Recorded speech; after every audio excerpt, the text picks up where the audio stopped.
All right, so next I'm going to show you how to set up the pump. So what I got so far is this tubing in here and the tubing here to a nozzle. And first thing we need to do is prime the pump. Basically get all the air out of the line, or as much as we can. Since I am pulling out of a vat here, I will always have air here. But if you're pulling out of a tank, you just want to try to get as much air out of here.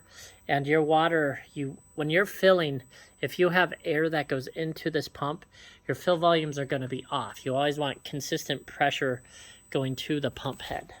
And I'll kind of show you that now. So what I'm going to do now is I'm going to scroll down here and use these buttons. So since I only have one of these pumps hooked up, I can only run one of them. You can't run them without fluid going to them. You'll kind of burn up those impellers inside. So I'm only going to run pump 1, which is A. So what I'm going to do is scroll down here. You can see I have pump here. You just want to put A in there. I have a feed rate of 1,000, distance 40. Now if I hit P plus all, it would run both pumps. However, since I only have one hooked up, I'm going to hit this P plus all of the blue one. And you can see what I mean by the air? It's just air in there and then water went, which means I would have an inconsistent fill for how this is set up. So I would either need a longer tube that goes up higher, or I need to put these pumps lower on the ground. That's why we always say keep them on the ground. I'll kind of show you that one more time. You can see it suck all the water out of there. Well, that one probably would have been a halfway decent fill. But anyway, I'm primed up, so what I'm going to do now is pause it and put this nozzle on the machine. Okay, so now we're all set up. I did put the nozzle through here. Now what you want to do for your tubing is your tubing's going to go through here and then through here on the back side of the machine and somewhere on the ground back there. So mine's just going to be right here just for this demo. I'm only going to be filling this bottle. But now what we want to do, everything's pretty much primed up. I do have a check valve right here. This helps with drips, which your machine will come with 2 of them. Usually you just want a little bit of line between there. On these nozzles, you really don't need check valves, but these guys you do. It just helps with drips. Now, what I'm going to do is kind of dial in a fill volume here. So for fill speed, I'm going to drop it down. I did experiment a little bit with some stuff, so I know it's going to be around 5.5. However, the worst thing to do is overfill. So I'm going to put my fill speed at 400.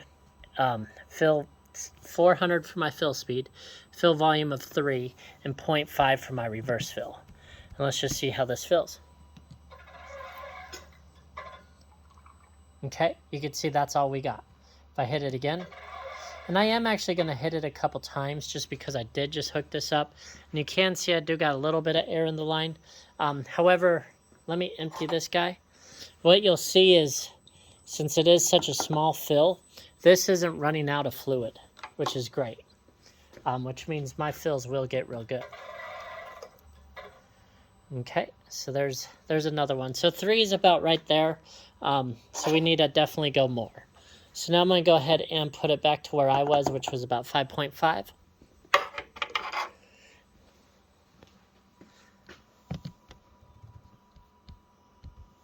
So 5.5. I'm going to go ahead and hit start. Now I do have a little bit of air in this line, which we'll probably see here. Perfect. Okay, that air came out, so the next one should actually go up a little higher. All the air's looking like it's out of the line now.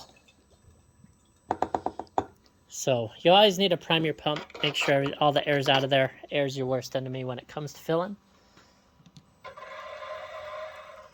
So there's 5.5. You know, that's pretty much a perfect fill right there. I like it. It's fast enough. That 400's good. This, I think's a 3 ounce, maybe, something like that bottle. Let's go ahead and run another one.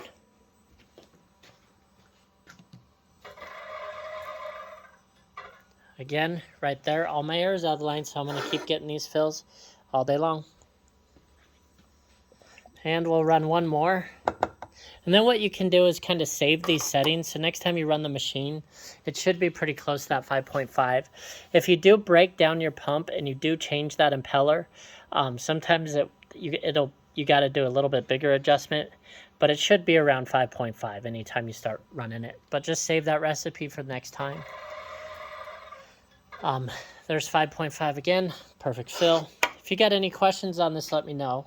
And I'd be more than happy to help you out with your fill volumes. But that's basically how you set it up. So now what we would do is, once this is set up, we would basically load up our tray. And instead of running fill count 1, I would put that fill count to like 7. And I would run 7 of them out, make sure that's good. And then I'd put that fill count to like 100 and run a full tray. If you have any questions on how to dial this in, please let me know, and we'll leave just with one more fill. There it is again. Thank you much.